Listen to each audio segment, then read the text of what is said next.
So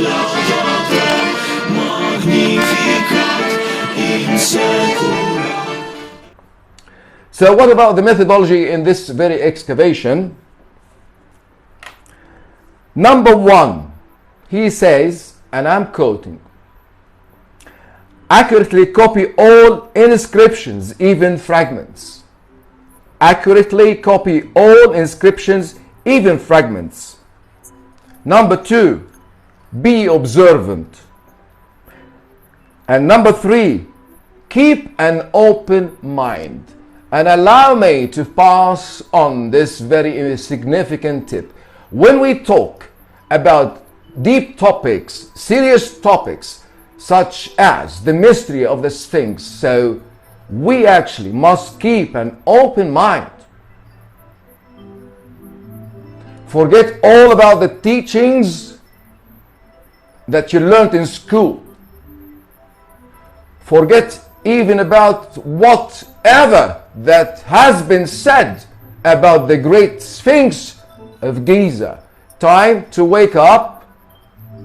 Time to understand that this topic is of significance, not only to Egyptians, but to the entire mankind. And I'm going to tell you why in a later live about this very, very important purpose.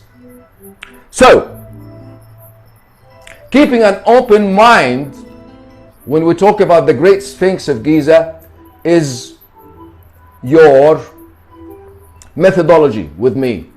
Since we said that Professor Salim Hassan really adopted a very unique methodology, which is a threefold methodology. Number one, accurately copy all inscriptions, even fragments. And number two, be observant, truly observant. And number three, keep an open mind. So the same applies to you, my dear audience. And I said this audience is not for Arab-speaking audience. This is actually addressed to those people who speak English very fluently, and to the entire world, to know some very important facts about the Great Sphinx. So I would actually apologize for those who cannot understand this live. I'm really truly sorry. If you are if you wish to move on to another live, it would be better for you, because you're not allowed here. Here, I would like also to quote something here that would say, I'm happy to say that the effort revealed more than I even dared to hope for. This great search, this laborious search really revealed more than I dared to hope for. Underscore, highlight the legendary Professor Salim Hassan says that this excavation even revealed more than he expected. So let's wow ourselves? No, but let's adopt his methodology. Don't be careless. Be vigilant and observant. And what's number three, as we said before? Perhaps I forgot. Keep an open mind. Yeah, this I think is going to be our motto here, and I am going to jot down that these are actually very beautiful words. Never leave anything behind. This means that you have to be very, very careful about details. Details matter. Never leave anything behind. And what applies to excavation applies to any art in life. Right? And the second one is to be what? To be observant. And I think this applies to any field, whether in life or in science, to be observant. And number three, actually, to keep an open mind. All right. Again, I'm saying that this live is not very interactive, but it needs to be very carefully listened to. After this introduction of Professor Salim Hassan, and I think this is going to take more than one live, my dear viewers, more than one live. And I'm going, actually, I want to teach you something about discipline, that you are only allowed to text me who you are, so I don't have any funny people who would actually dare to intervene inappropriately in this very serious topic. I know that the platform gathers all walks of life, but it doesn't matter. It's time to wake up.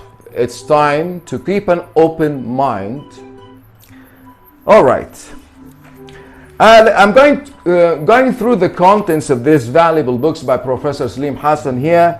We've got here some the dating and identification of the Temple of the Sphinx, excavation, latest excavation, ear tablets, mystery, find, burials, and the kings that actually were associated with the Sphinx, Amenemhotep, Thutmose, Seti the First, and the inventory stela, and other stuff. This is actually a very comprehensive content in this 320-page book.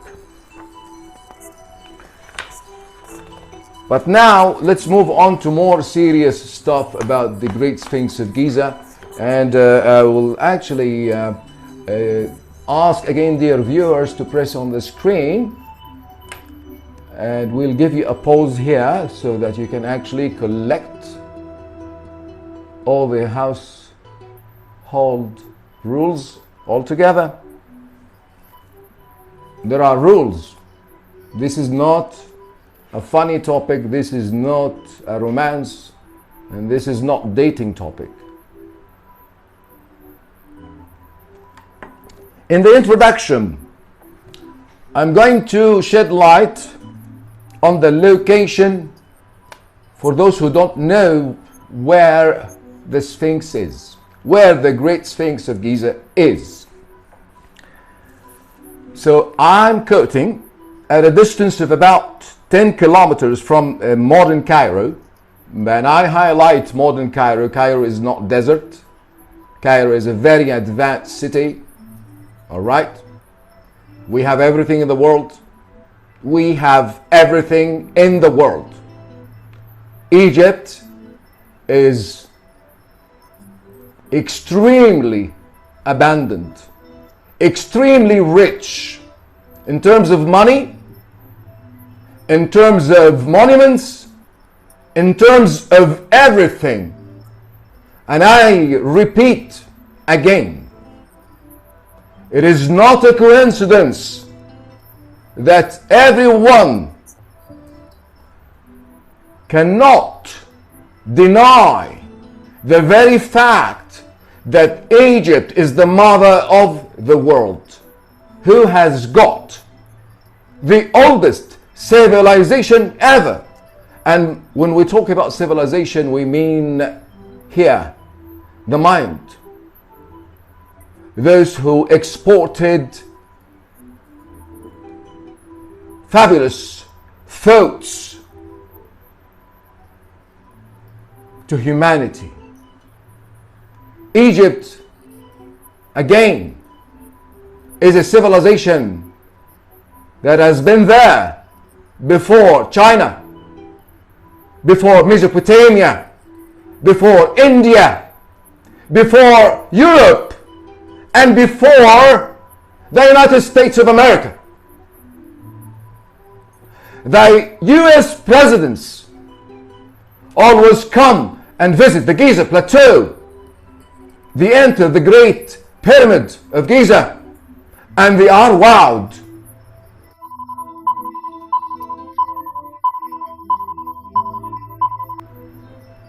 They are impressed. by our civilization. So once again, when we talk about the location, as I said, it's about 10 kilometers from the modern Cairo lies the Great Sphinx of Giza in the vicinity of the famous pyramids, the whole group forming one of the chief wonders of the world. One of the 7 wonders of the world. Period. My message to all humanity: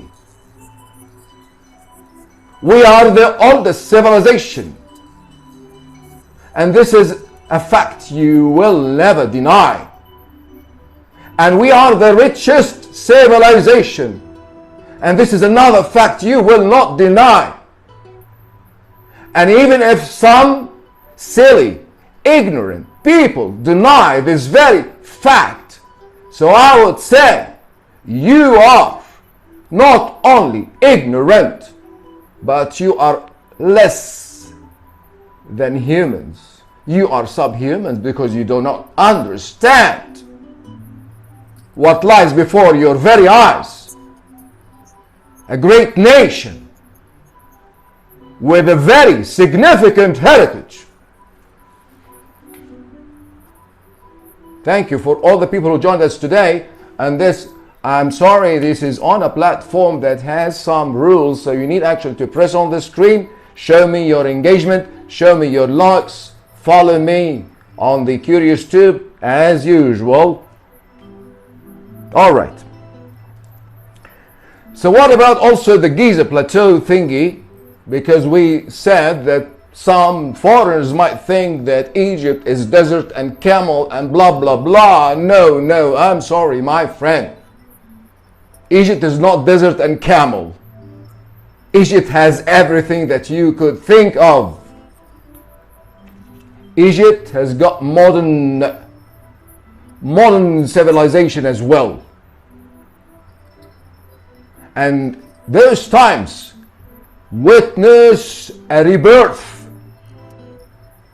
of Egypt, a new Egypt that will control the entire world. And if you think I'm exaggerating, I would say, my friend, you are mistaken. So the necropolis of Giza, which is a burial place. So when we say the word necropolis, necro in the Greek means the dead, and polis means city. So the city of the dead, necropolis. And the Giza Plateau, actually it is raising to a height of about 40 meters above the sea level. So this is also very significant to say that the Giza Plateau is 40 meters above the sea level. And the Valley of the Nile. So maybe this area at the time, actually, let's say 7,000 years ago, actually, you could see the Nile going through, or, you know, there are some geographical changes.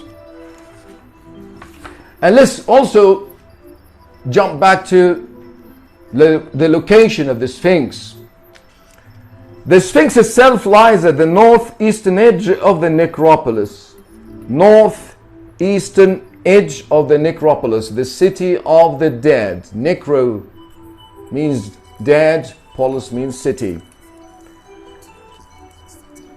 In a rocky depression left by the quarrying operations of Khufu's pyramid. So someone would ask, you're referring to the Sphinx as if it was erected or built before the 3 great pyramids of Giza, because maybe you might not know that there are hundreds of pyramids inside Egypt. This is not our topic tonight. It's gonna be, I don't want to digress, or you know, I don't want to really distract you.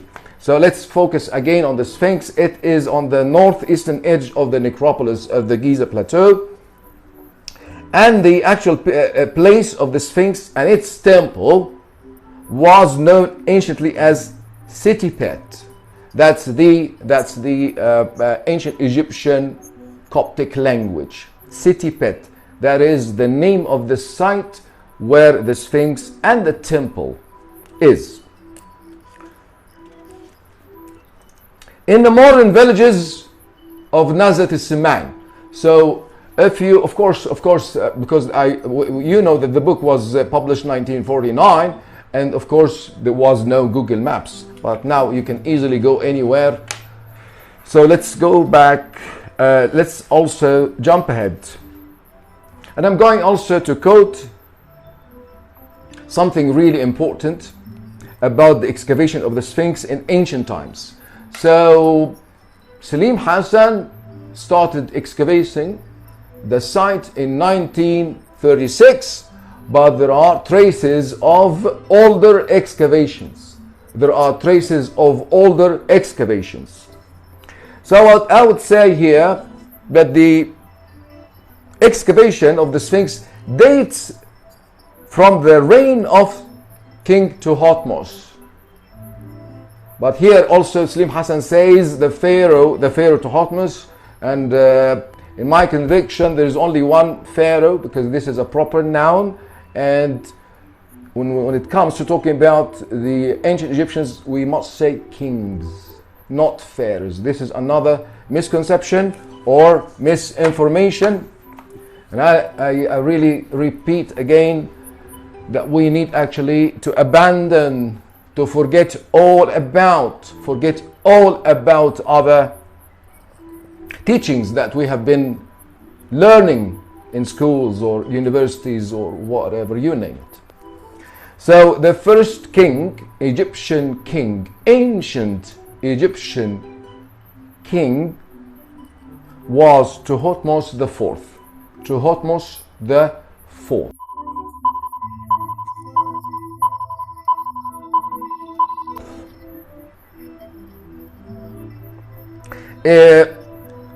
This is about 1420 BC. And what did he do?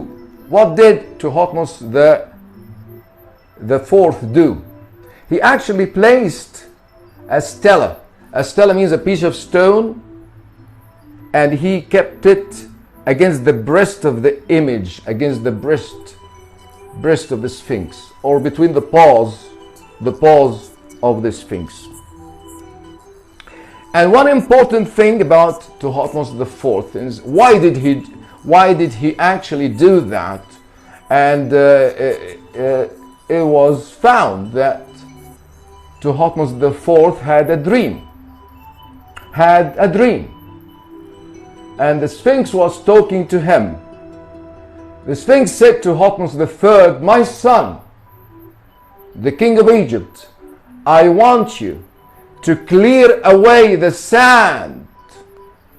So what do we understand here? We understand that the Sphinx was buried by sand.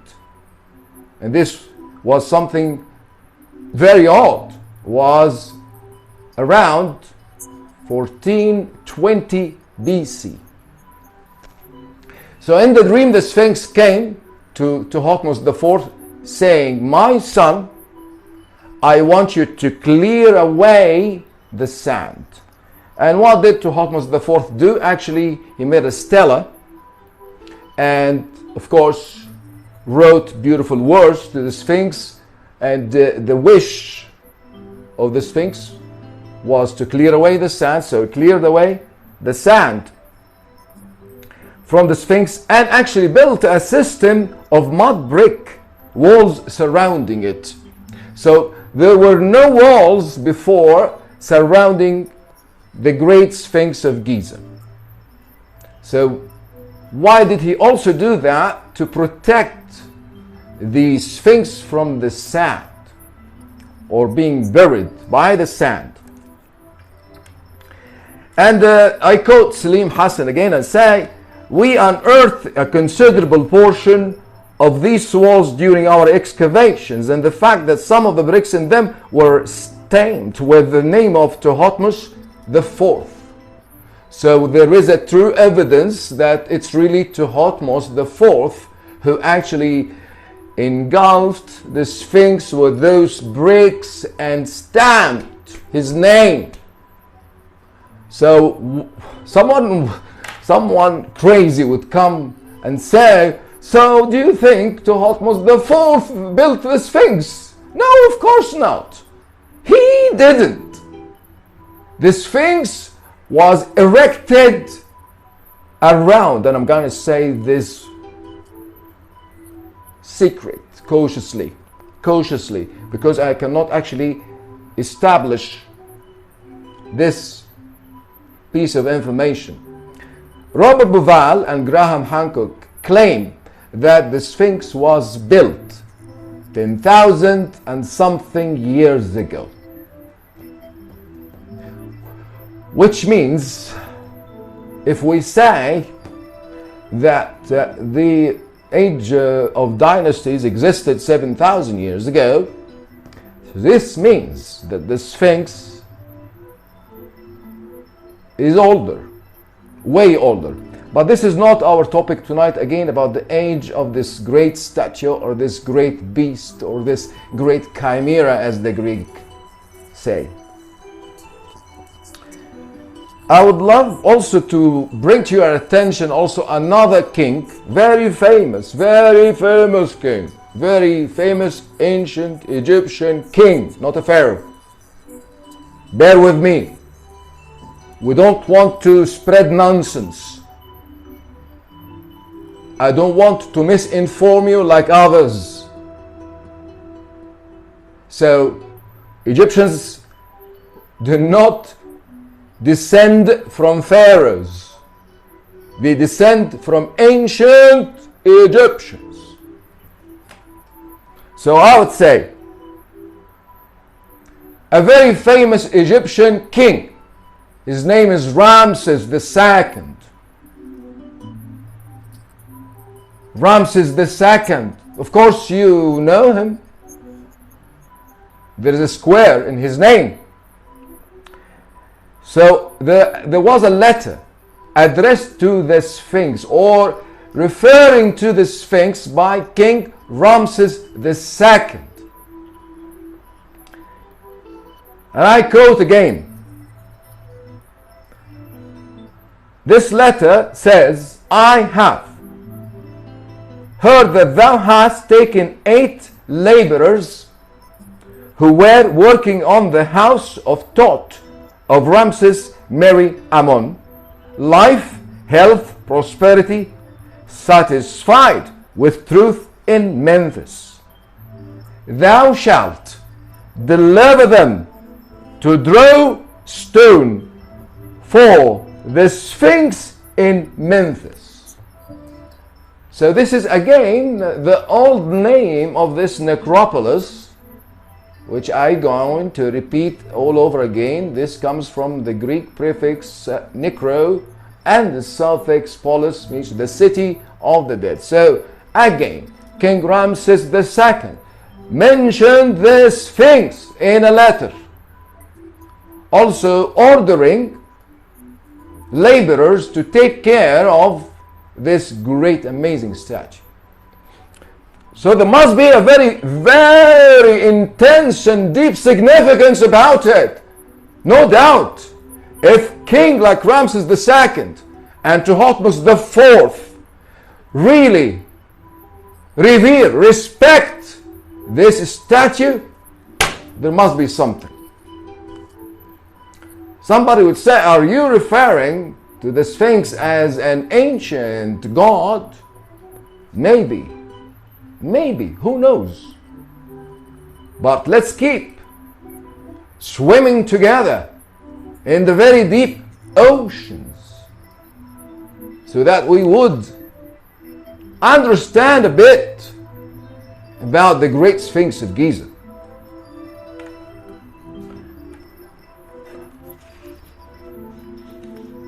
I truly hope that you are not having a hard time.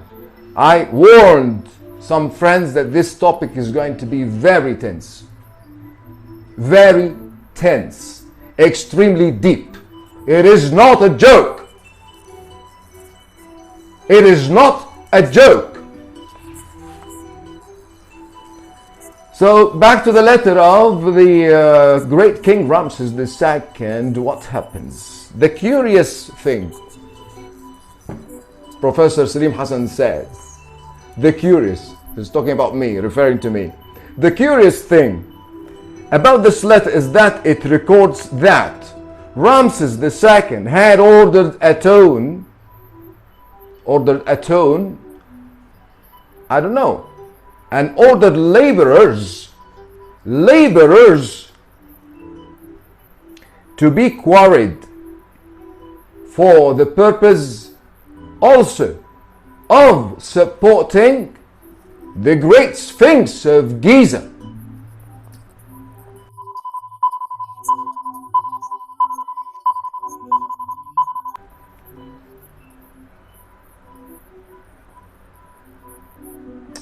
Petrie discovered that the basement of the Temple of Ptah in Memphis, which Ramses had built, was made of granite, obviously stolen from the lower courses of the casing of the second pyramid.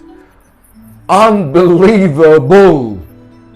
I wouldn't really trust someone who would say Ramses II was a thief. Funny, isn't it? Funny. Ramses II stole stones from the Great Pyramid to cover a temple for the Sphinx. Unbelievable. Unbelievable. Again, this raises the question, do these monuments truly belong to those ancient Egyptian kings? Of course, including the Great Sphinx of Giza. Including the Great Sphinx of Giza. But anyway, we need also to say that the builder of the temple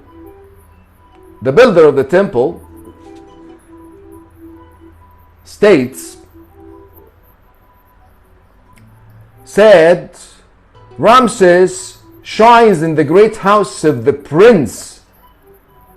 May the justified son of the director of the works, Bekenamon of Thebes,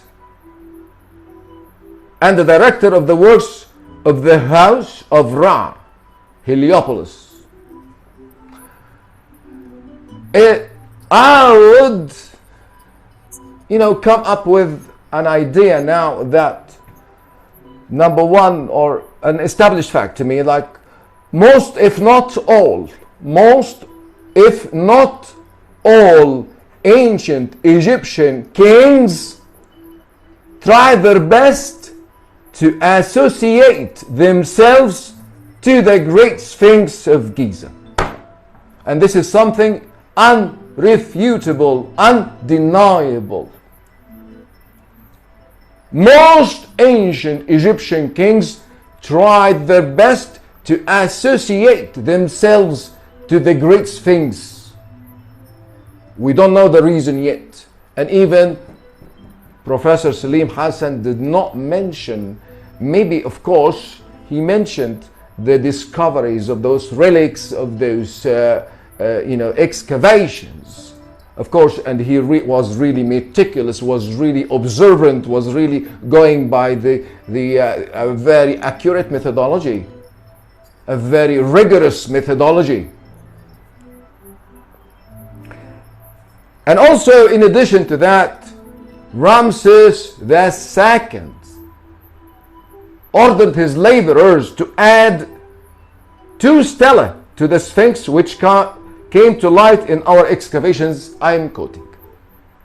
So Ramses II also added 2 stelas. So the first stela was built by Thutmose IV, and 2 other stelas by Ramses II, given as a token of appreciation to the great Sphinx of Giza. What is happening?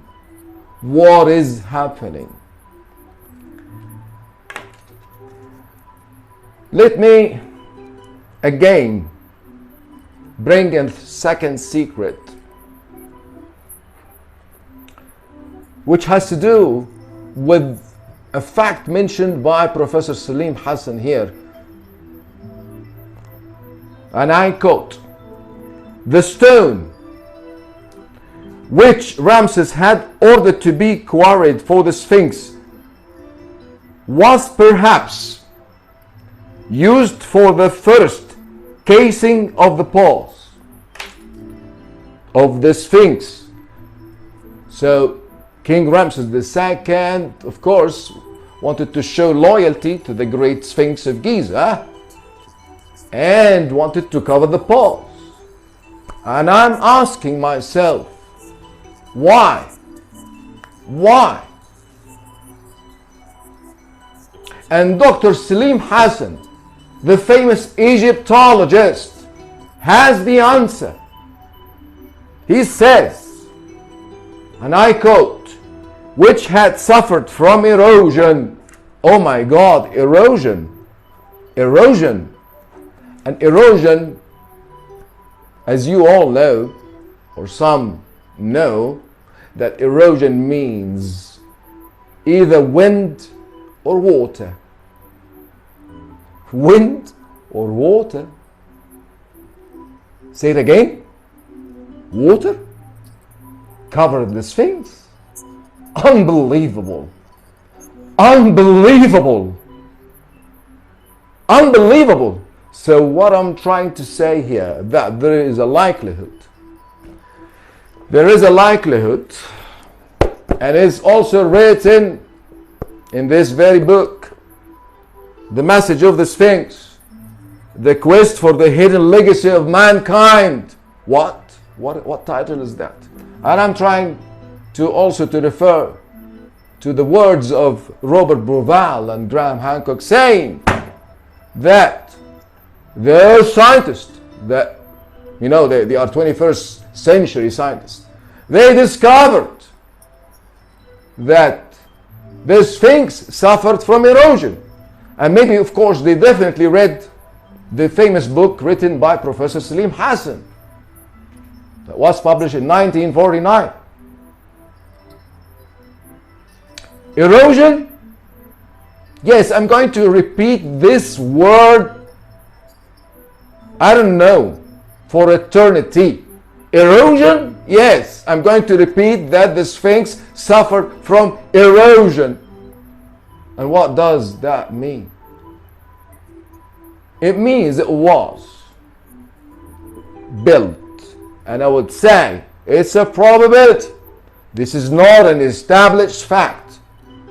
The great Sphinx of Giza was built in the antediluvian age, before the flood, before the great flood of Noah.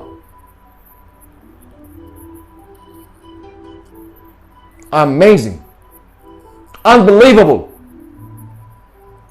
So no one would know for sure the true age of the great Sphinx of Giza. No one would know for sure.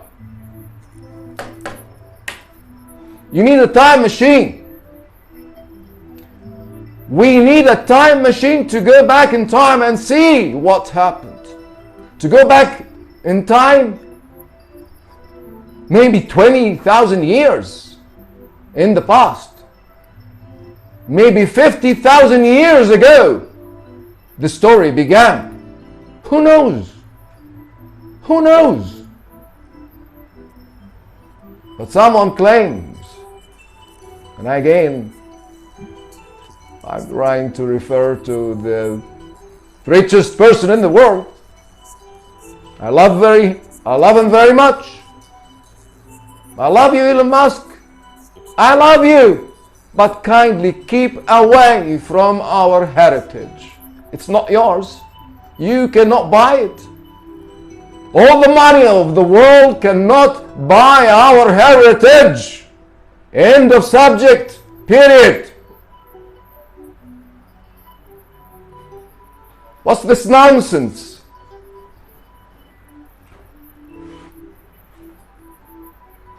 Anyways, I'll move on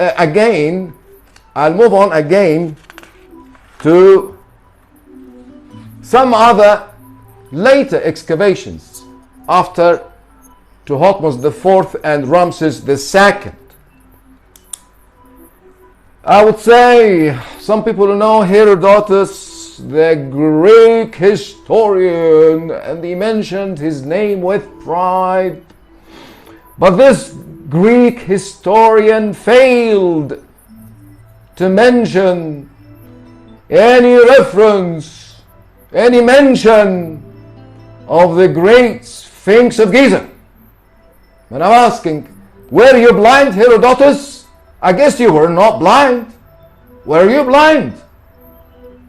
How do you dare to overlook, to ignore the great Sphinx of Giza? Shame. Big shame.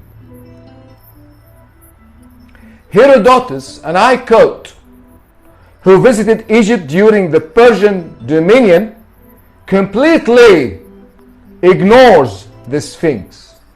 Thank you, Herodotus. We don't need you. You said something really wonderful, that Egypt is the gift of the Nile. Thank you very much for that. But you ignored the great Sphinx of Giza. So I don't know what to say to you, Herodotus. I don't know what to say to you, Herodotus. You're truly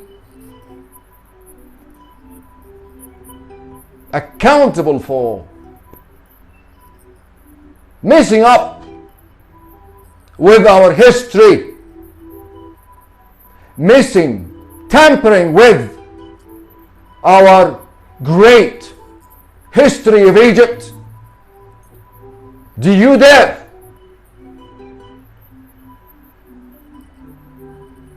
Do you have the audacity to tamper with the great heritage of the Egyptians? Do you think Egyptians will stay silent? Do you think Egyptians are easily played with?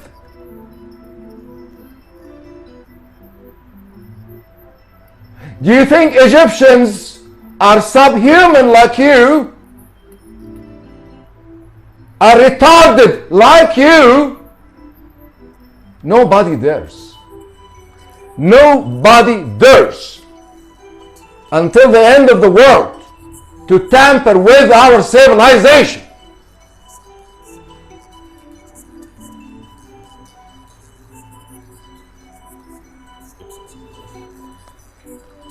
Let's continue talking about later excavations by the Roman Empire, or accurately the Greco-Roman Empire, 300 something BC.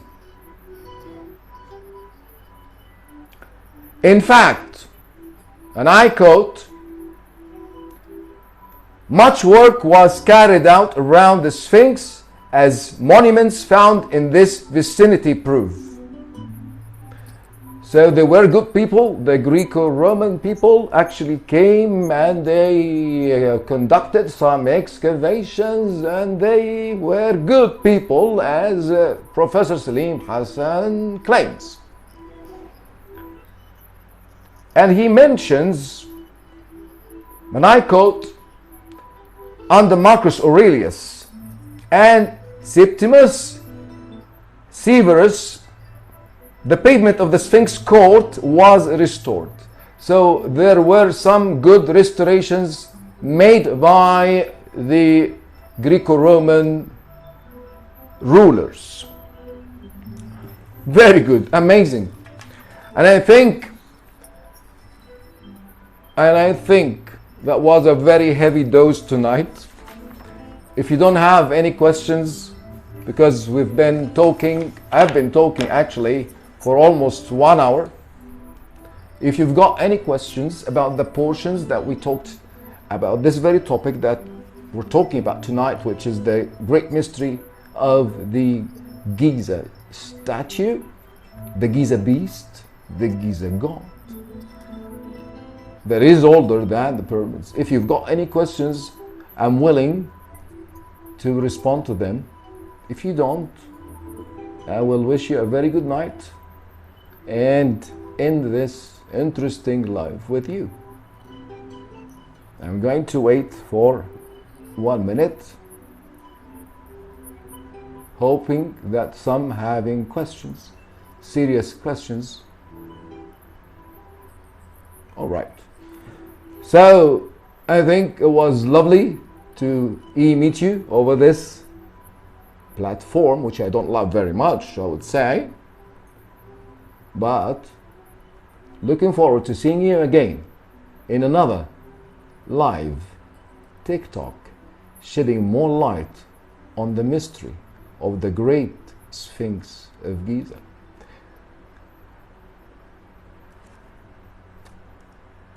Bye.